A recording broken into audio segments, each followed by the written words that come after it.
In this video, I'm going to talk about target-oriented teaching. So, what is target-oriented teaching?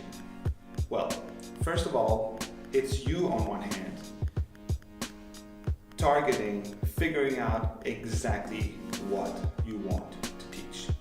Now, that's easy sometimes. You would say like, well, I know I have a routine, I have a choreography put together.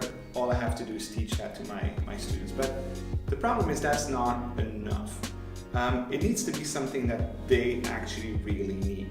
So you're going to have to figure out what they are supposed to be able to do with their body, what they want, what you want them to learn, how you want them to feel, etc. So you have to try to make sure that you have all these little targets that are not just choreography, but kind of your entire class broken down in little pieces, so that you can make sure that the way you're going to teach is going to hit all these little targets in there. Also make sure that in that target-oriented teaching you think about who your audience is and how you're going to talk to them, how you're going to move around in the class, how you're going to break down the steps, and how, for example, you're going to use your voice, or how your choreography is going to be put together, how much you're going to teach, etc. So what do you want to have happen at the end of the class? How do you want your students to feel when you get out of the class?